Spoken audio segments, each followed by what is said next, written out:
Welcome to episode 2, officially, after our previously recorded intro, which we did just now. We are reviewing The Wrestler. Can you remind me how to pronounce the director's last name? Aronofsky? Yeah, Aronofsky, I think is right. I mean, I assume actually, I don't know.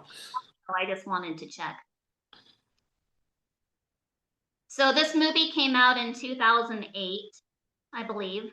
It has long since been one of my favorites. Mickey Rourke was robbed, I tell you. I think he deserved the Oscar for his very commendable, raw, real performance.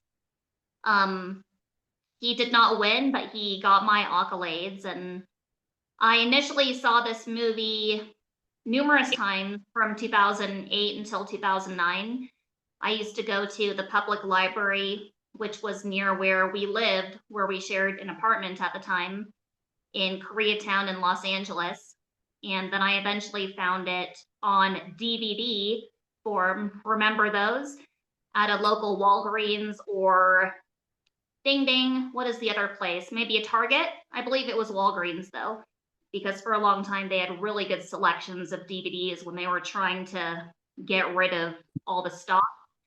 And so I own this movie, and it continues to be one of my favorites. I've seen it numerous times. What are your thoughts? Yeah, so like you said, this came out when we were living in LA. It was 2008. I did not see this in theaters or really even when it was a new release. I probably saw it a few years later. People had told me, it's good. It's like he does a wrestling movie. I think the end was probably spoiled for me, but I've seen it a total of maybe two or three times. I don't think I've seen it a lot. It wasn't one that really stuck with me the way that you mentioned, having watched it more and having really thought about it and pondered over it. This one was sort of one that sort of came and went for me. I'm a big fan of the director. I'm a big fan of a lot of his work. And our previous episode, The Whale, I think he has certain character ideas that he returns to in terms of these isolated characters who go through a really intense defining experience. Black Swan could also be called that, and even his first film Pi could certainly be called that. The Wrestler, to me, it was a really interesting movie. It was just your takeaway and your thoughts on it that made me sort of reapproach it. And so let's dig into those themes that you suggested that you wanted to talk about, because there's certainly a lot here. There's certainly a lot of interesting parallels between Mickey Rourke himself, the actor, and the character he plays in the film of The Wrestler, and his career, having spanned many years and having really changed from when he was an A-list leading man to this kind of almost circus act that he was in this and that he is now. Um, there's a lot of really interesting parallels, and I think the film is certainly commenting on those parallels. But yeah, what were some of the thematic things in the film that really stuck with you? Yeah, well, just going off the last point that you had made, he really did. Okay, so I have an audiobook written and read by his ex-wife, his second ex-wife, Carrie Otis. She was well, not a supermodel, but she was a model in the late 80s, going into the early mid 90s. And the downward spiral during their relationship, which he really began to take, he had a traumatic childhood, and he did have his shining, I'm not sure how long, but he had some pretty remarkable roles in Angel Heart, Diner, movies that I actually never saw, but I know that he earned a lot of accolades and recognition and appreciation for those movies, and then just spun out of control. He was getting into arguments with producers and directors, and just he really took a different turn. And so the wrestler really does reflect that. He shows up in that movie after a long time of not being in anything really, and he looks a lot different. He's no longer a noteworthy, attractive individual. He's still fit, and I'm sure he had to prepare intensely for the movie, but just physically, all the surgeries, and he looks like a wounded lion. It's unfortunate to see the real man, but also the beating that his character Randy took in the film, and where and when those two overlap. And I think that's why, at least in part, if not entirely, he was able to give such a authentic, raw, convincing performance, because in a lot of ways that movie really did reflect his own trajectory in life and his ability to come back. Yeah, and I do think he's a very good actor, I want to say.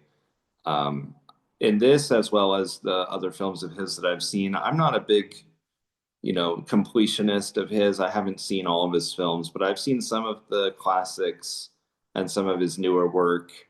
I do think he's really good, and I think that his portrayal of Randy in this film is very, very deep and very felt. And I do think it's a shame, this was kind of a comeback for him, and he was around for a little while, but he's vanished back into obscurity. And I couldn't even tell you the last movie that he was in, or even the last 10 years, Um, it's kind of a shame. I think that he really could pull off an interesting character if he wanted to. And this movie, like I said, has a lot of parallels with his life. There's this idea of sacrifice, and there's this idea of performance, which I know really speaks to you. There's this performative aspect to this character. We see him getting this artificial tan, and we see him dyeing his hair, and we see how much he's dedicated to this persona that he's built, this ring presence that he has, even so far as to disassociate himself from his real name and go by Randy when his real name is Robin. I know that there's a lot of that performance aspect that you related to. Why don't you tell us about that? So around the time that this movie came out, but more significantly for about an 11-year stretch, I worked in various hostess clubs, one primarily more so than the others. That was a 4.5-year stretch in downtown Los Angeles. And the converging of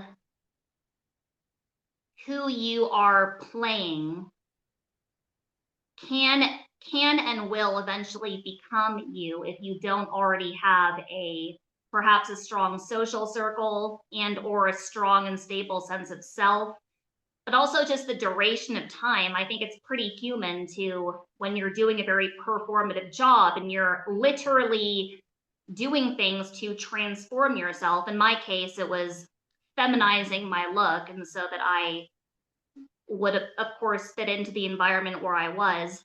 And so the process of the aesthetic focus upon yourself, but also the performative element of it, and the process that he goes through in terms of the tanning and dyeing his hair and obviously working out to maintain this physique. I had to do a lot of that too, and all the glamorization so that you can fit this role, which eventually becomes you in a sense if you do it for a long duration of time, and especially if you don't have a strong social group to return to. So in the movie, Randy was estranged from his family. He wasn't in a relationship. He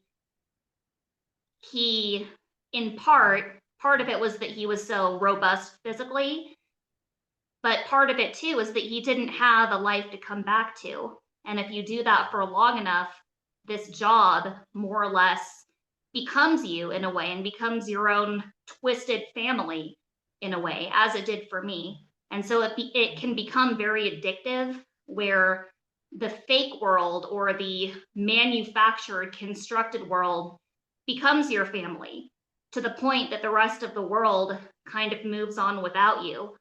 And you forget how to, at least in a professional sense, do much of anything else.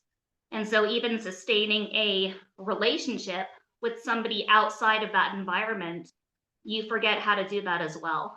And so, I had a lot of empathy for the situation he was in. He's a really complicated character, and we're given this idea that he was a very successful main event level wrestler at one point. And it's an interesting idea of when you're doing something that brings success and you don't really, maybe you didn't expect it, maybe you did, it doesn't matter. But if you don't know how to compartmentalize and live your real life, then you're just going to lose yourself.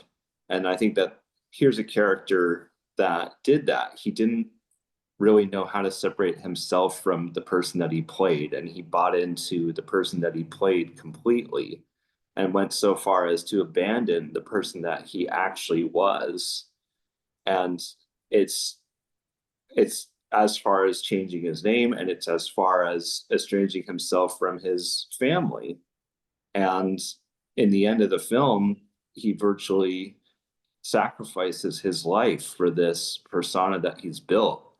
And it's just this theme that immediately makes me think of is how do we, how do we create the version of ourselves that is successful? And when you have success, how do you deal with that? How do you cope with that? And also, how do you justify to yourself needing to think outside of that? Because it's very addictive. That type of success is very addictive. I haven't had it, so I don't know what I'm talking about, but I can imagine it. I think we're meant to extrapolate a little bit. Well, didn't you mention a while back that you had done some stand-up comedy when you were living in California? Tell me about Yeah. that. Did you come to Los Angeles to do that, or were you elsewhere? No, I went to Los Angeles and I took improv class for a month in 2017. And that was the first time I'd ever performed on stage live.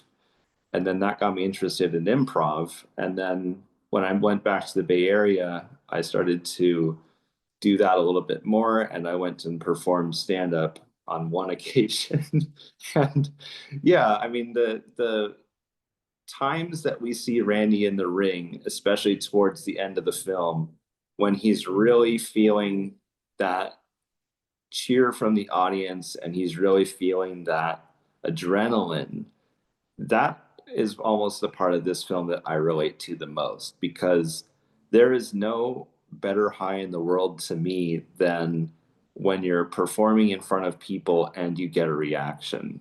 When I performed in Oakland and did my second improv, um, I I wish I could remember what I said, but I said something at one point that made like the whole audience laugh.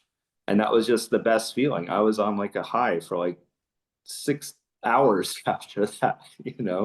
And I can just imagine this guy who's got whatever it is, whatever that little personality quirk is that makes us as people want to put ourselves either on a camera or on YouTube or doing voiceover, like you say you want to, um, what are these things that are performances, and why do they speak to us, and what is the personality type that is drawn towards wanting to do this? I wish I knew, because I have it for sure. You said that you don't have it or that you do have it? I do. Yeah, I've always liked performing, and I've always, enjoyed being the center of attention. I actually, another thing I didn't tell you last time, I acted as a minister and I married my friend. My friend Max got married in Tennessee and he asked me to do the ceremony because they didn't want to have a religious ceremony. And so I went down. It wasn't a big group, but it was probably 30, 40 people. I went down and I led a wedding ceremony. And then after that, they were going to have like this whole after party thing. And I could see they needed someone to say, okay, now this is what we're doing. And okay, guys, so I grabbed a mic and I just completely winged it the whole night. And I was saying jokes and I loved it. I love performing that way. I don't know why. And why was I not invited to be the flower girl? My question about that. Yeah. I think because they didn't want you to like blast death metal at their wedding. Oh, why not? I'll get my shot. I'll get my chance.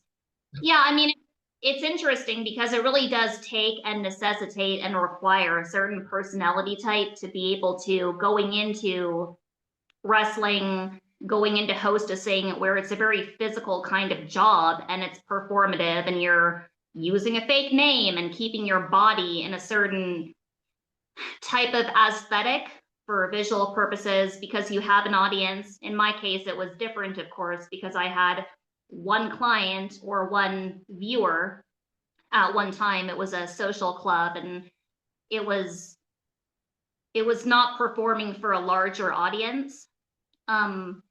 But it really does take a certain personality type, which not everybody has. Of initially going into that type of profession, being able to compartmentalize and separate that self from who you are. Because during the years I did that, I saw many, many potential hostesses come in and, they'd be asking me, well, what do I do when he does this or when he says this? And they would last a week, if that.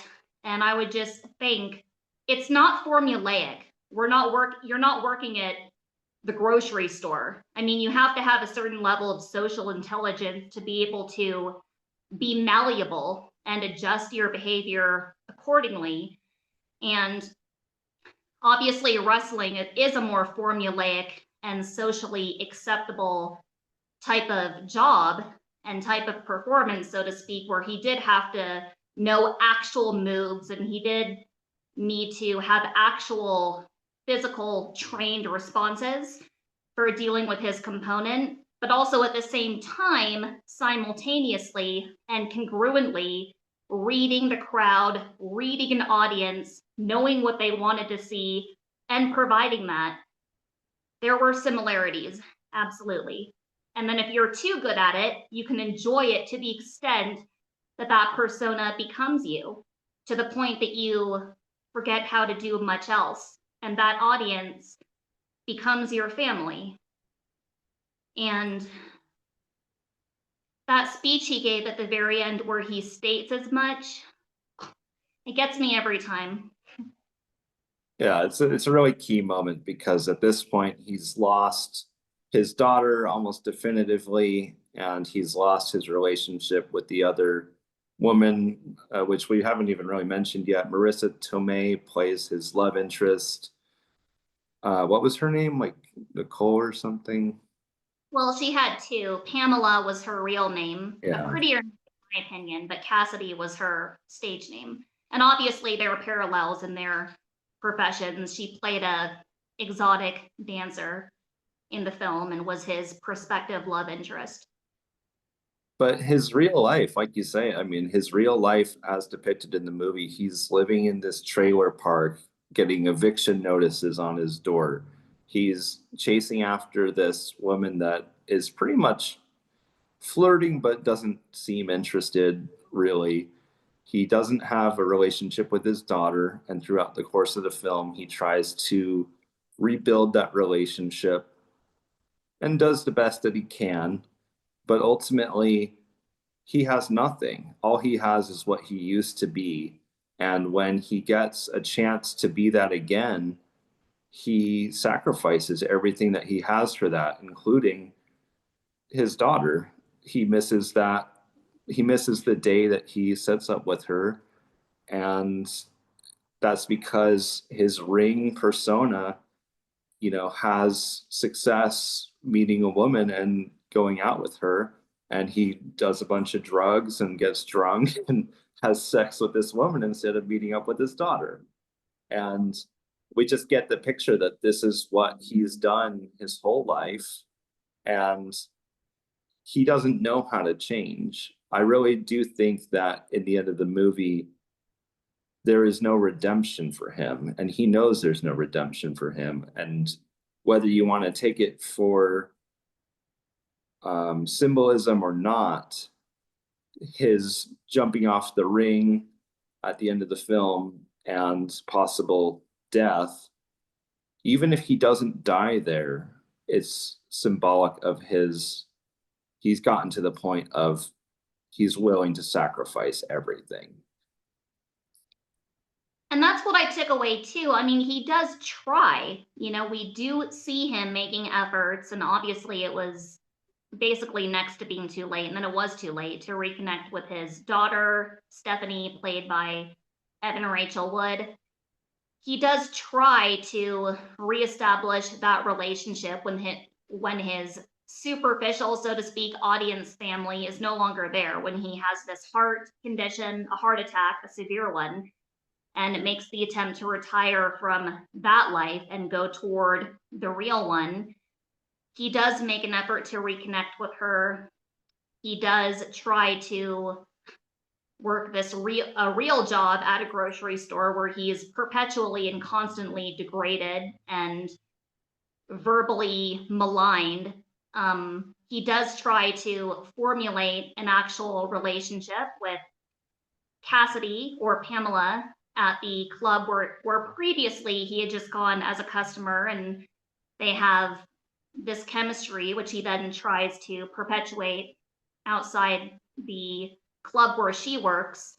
So he does try, and watching somebody who is making an effort and who has given up their life wherein they did have a family, as superficial and as created as it was, and for those efforts failing, basically on all fronts, of course he went back. It made perfect sense to me. And that feeling of connection, of having value, of having worth, we all want that. That's a very human experience, and we can all relate to that to some degree. Would you be willing to die for it? That is the question. He was, but it fit within the framework of his character, because he had been taking a literal beating on his physical body the entirety of that profession. That's what he did. He was a wrestler. So it fit in his character to end it that way, and end on the note of feeling valued and within your community, your created community. It's such a great film. It is. I really like it. And I do remember now that I thought of a new question, a new angle for this. And so it's not a fully fleshed out idea, but I was thinking, is this movie partially about legacy? And is it partially about how really we have nothing to give each other than our, like, not even well, let me restart. His legacy is that he's this wrestler and he has success within that. And when he's trying to connect with his daughter, he's trying to connect with her in forget about my legacy, forget about the person I was. It just makes me think about how maybe we don't have anything, maybe legacy is made up. Maybe there's no such thing as legacy. And maybe all we really have is ourselves, because we try to think about, like, let's buy a house, let's make a job, whatever it is, let's pass something along. And do we really ever have anything to pass along? Because the thing that we do is unique to us. If he's a wrestler, he's not gonna get her interested in wrestling. If your dad's a farmer, he might not become a farmer. You might not have anything to pass along. And I don't know. I think about that because of the house that we recently lost and all that. But I don't know. I think there's kind of something there. Well, and this goes into a whole existential element of it too, because okay, you left a legacy, but you're dead, so you're not around to enjoy that necessarily. And I believe in the afterlife. I believe that we come back and maybe even are able to view during our transitional period those people in our circle and or our family. We're able to visit them now and then. And so maybe it does matter, but legacy, when you're no longer around to experience said legacy, that's a whole other philosophical topic. But it made sense to me because of Randy's character and who he was, that he chose to end it that way. I can't say that until you're in that position how far you would go, but to feel valued and to feel like you're part of a community. There are many, many people throughout history who have sacrificed themselves for that feeling, and it's not a leap for me to envision being in the same shoes and in the same position and perhaps making a similar choice. There's certainly a little sub message of chosen family here in the film. And we see his partnership and brotherhood with the fellow wrestlers and how much they respect him and how much he loves just being in that room with them. And I mean, it's an interesting movie because obviously we're emotionally attaching ourselves to the main character, but it's interesting to say I would make the same choice. I'm literally saying in this movie I would die, but I would make the same choice as him. The choice is pretty clear. It's this choice between people who absolutely adore you and other people who basically either hate you or couldn't care less about you at all. And a life of pain and suffering versus a life of glamour and money and fame. And I think that that's why the movie works, is like if we can identify and if we can connect to a character who makes, by all accounts, an irrational decision, then in my opinion, that's a masterfully done film. That's like what makes a masterpiece stand out, is if you can connect to someone who does something that you would never do, but in their shoes, it's painted in a way where you have no choice but to say, like, yeah, that's what I would do too. Mm-hmm. Yeah, it initially, when you go into a performative job like that, whether it's, well, stand-up comedy, I don't have experience with, and so I can't really speak to that. But when you go into a performative job, let's say hostessing or being a professional wrestler, initially, sure, it's about the money, it's about the sort of the recognition that you're getting for your appearance or your abilities. But over time, as your characters converge and overlap, it becomes about the connection that you have with that audience, about your makeshift family. And if you're lacking that in your so-called real life, what's the point of hanging on to it? So it becomes, at the end of the day, it gravitates and returns and cycles back to this very human foundational experience of having connection and having a community, having validation, and how far will you go to hold on to that? And some of us will go pretty far. Yeah, for sure. There's also like a little bit of the delayed childhood or just the immature person kind of viewpoint in this.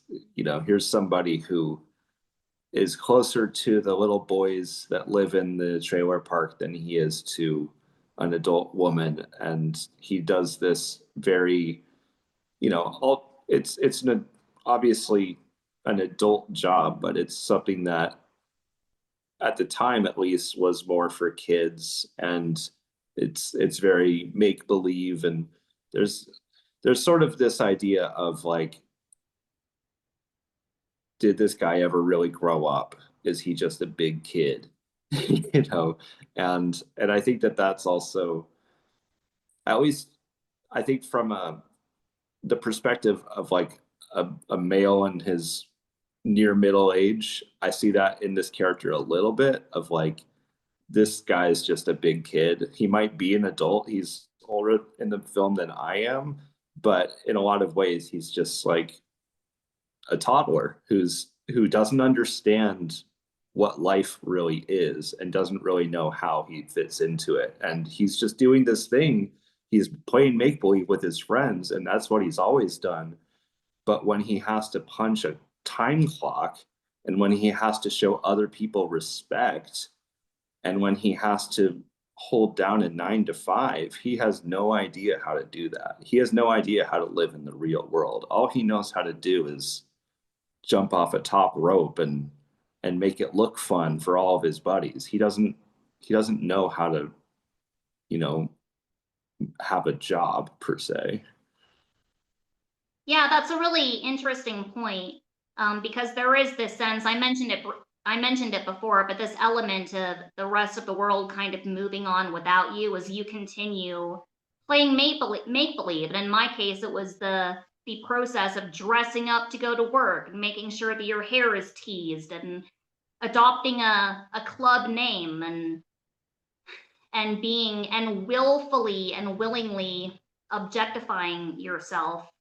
I do think that, again, there is a certain personality type along with the other points I mentioned, the kinds of people who gravitate to those kinds of jobs. But another component, in addition to the previous ones, is this element of perhaps it's a trauma response. And so people of whom, for whatever reason, are still very childlike in nature and want to play dress up and basically play as your job. Well, that isn't appealing for everybody, or else more people would do it. And so I had that in addition in common with him as well, because that was very much my experience too. And as you maintain this sort of childlike playing demeanor, the rest of the adult world, well, it moves along and you don't, to a degree. And then when you try, it can be very difficult to assimilate. Yeah, this character has no way to assimilate. And yeah, I mean, the world of stand-up comedy, I mean, it's not like I have that much experience with it, but the world of that is full of people who are just big children who just, want to go tell jokes with their friends and hang out with, it's also full of like just stoners and that kind of a crowd too. People who don't want to grow up, people who just want to go have fun. And there's a lot of, similarities between his actual death scare and his experience with the job. These are both two things that happen that suddenly shake him into the real world. And they say, you can't just do this forever. You can't just, this is going to lead you towards either death or disassociation from reality. And so that's why the end, I think, is really poignant, because if it is taken literally, then it is both of those, death being a disassociation from reality. But if we follow through on pursuing the thing that is ultimately fake, then we are choosing to ignore reality and indeed our lives. So we might as well essentially die. I think that's kind of a dark take on the movie, but but I think that that's kind of what it's saying. It's like you have to wake up, you have to be in reality, otherwise you're just gonna miss it, and you might die. You might as well die. And or time will eventually force you to move on. I mean, you will get older, and when you are a sports star, or Pamela too, she was Pamela Cassidy, she was dealing with basically the same experience. She was getting older and getting shunned for the younger girls, and we saw that blatantly at the beginning of the film. And it's terrifying if that's all you have been doing and you were once so good at it, and then your body, despite your best efforts, cannot do it anymore. Eventually, nature and biology will force you to move on. So good luck. Yeah, really. That to happen, because if you do it for long enough, ultimately it will. What did you, speaking of Cassidy, I'll just call her Cassidy, that was her real name. What did you think of her performance? Her real name in the film. What did you think of her performance and what she brought to the movie? I thought it was really good. It's the kind of writing that I really like, where it's not like she sits there and tells us her backstory. There's not a moment where we learn everything about her, but we learn enough to extrapolate and to kind of fill in the missing pieces ourselves. And I really appreciate scripts that don't sit you down and tell you, where she grew up and why she's like this and when she had her kid and who the father was. I don't need to know all that. I can fill that all in my head. So it's a well-written piece, and I think it's really well acted. And I think that she is really charming, and I think that their chemistry is really good. And I think that the end, I don't particularly love. I mean, we've spoiled this movie enough already, so I don't love that she drives to his show and is there and maybe even watches him die. I think that's probably one part of the movie that I just I don't know if I need it, I guess.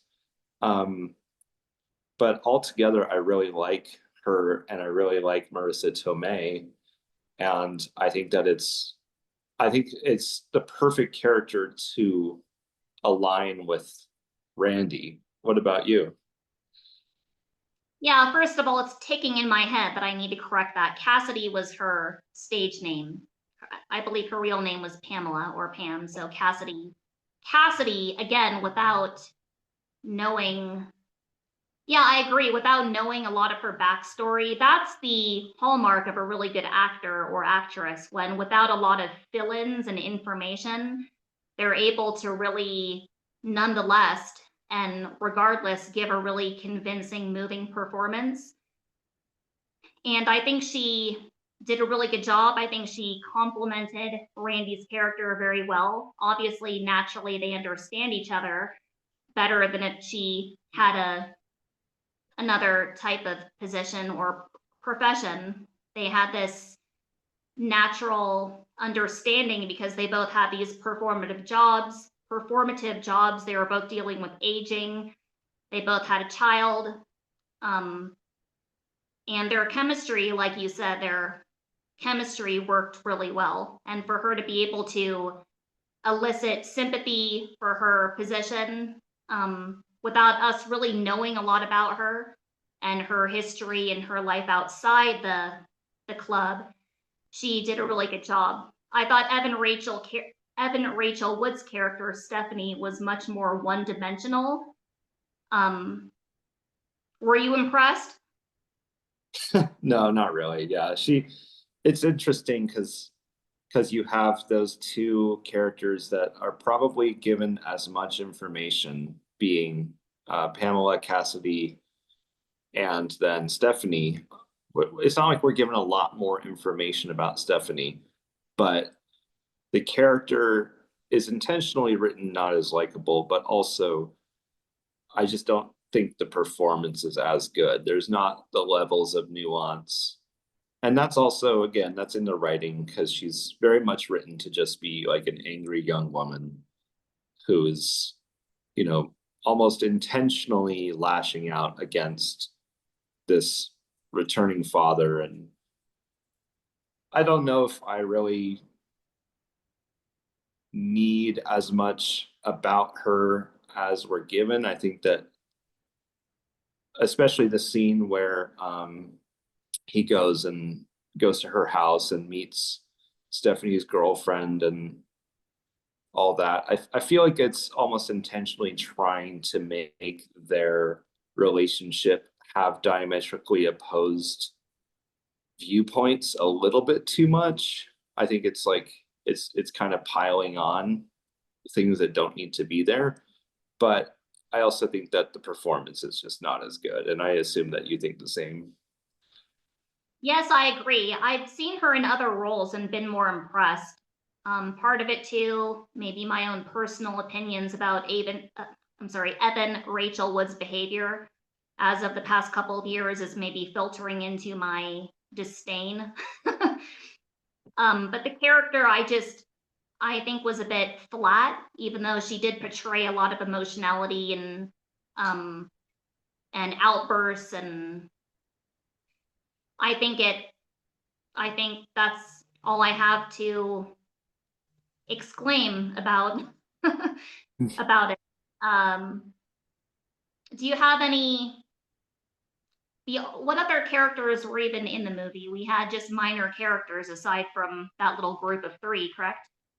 Yeah, he has some wrestler buddies and he has like the kids in the RV park. His boss at the grocery store is probably the next biggest character, which is oddly enough played by comedian Todd Barry. I'm sure that there's a weird backstory behind that, but I think that he's probably my third or fourth favorite character in the movie. I love that guy. But there's not a lot of characters. It's very insular and it's very, focused, and it's also that kind of trademark Aronofsky handheld cam that's sort of documentary feeling, following around Randy and getting into the car with him or following behind him as he walks down the road or something.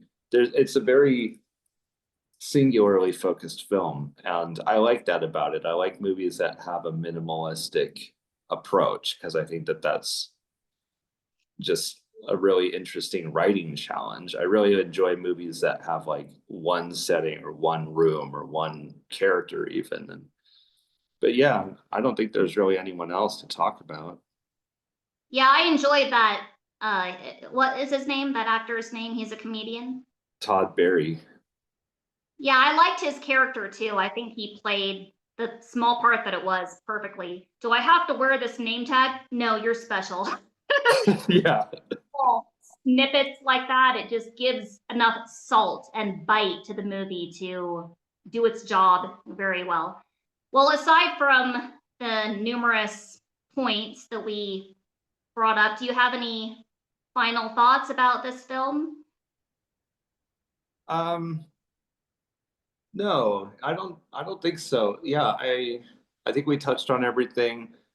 I do think that you like it more than me. I think that on a rating scale, I would put this like probably around like a 7.5 or so. It's not one that I am gonna rewatch a lot. I think that I have a difficulty like explaining what about this movie I don't like, but I think it comes down to just altogether I'm like, okay. I feel like it's not just that I know how the movie's going to end from kind of like 4 or 10 minutes in. It's more just like I don't really know why I'm supposed to care beyond, just like here's here's a story about a person and you should care. But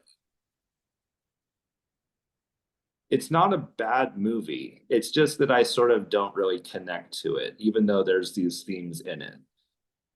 So I'm going to give it at a 7.5. And yeah, do you have any final thoughts? And what is your score? So I would probably give it around an 8.5. Um, I could empathize with Cassidy's role, Randy's role. I thought that it was engaging and just deeply moving, a very human movie to watch, which, especially for somebody who's maybe in a transitional period, trying to reconnect with a family member, going between jobs, maybe entering midlife, it can be applicable on many different levels. Primarily, I thought Mickey Rourke just gave a outstanding performance, and I wish him all the best. Like you said, I haven't seen him in anything since then. I think he's done a couple projects, but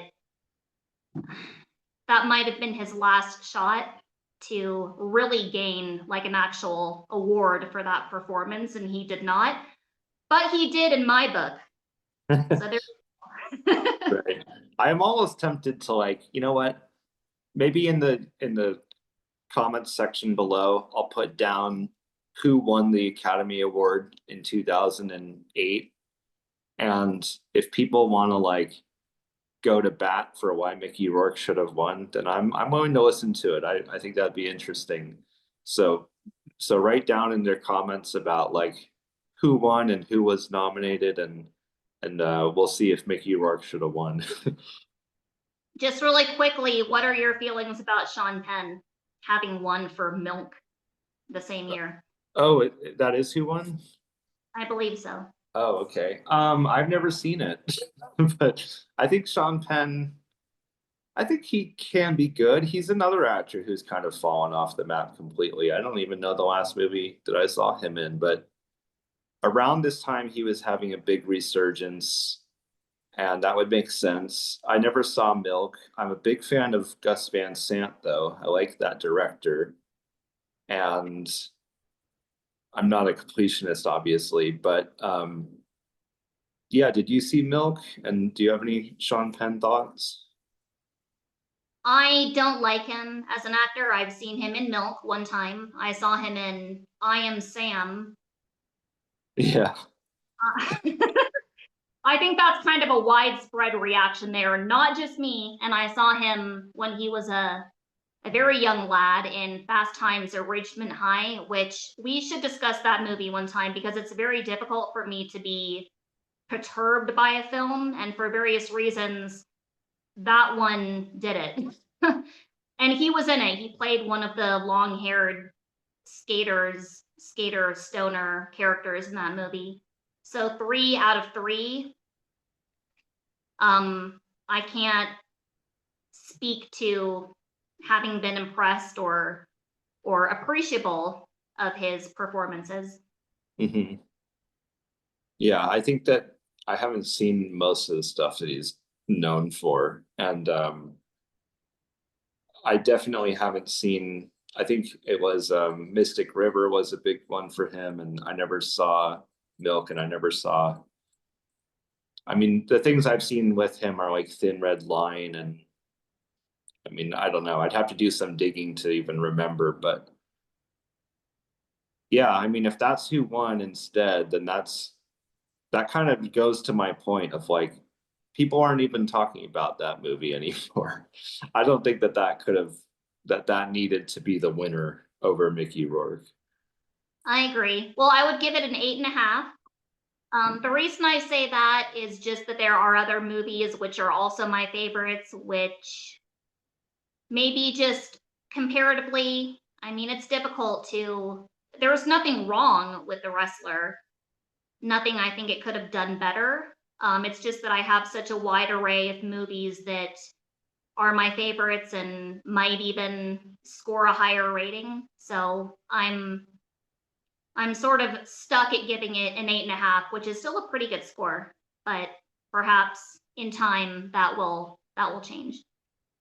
Yeah. So we're not gonna announce what we're gonna do next week. Maybe I'll put it down below again. But we're trying to decide. What'd you say? We'll take your vote. Yeah.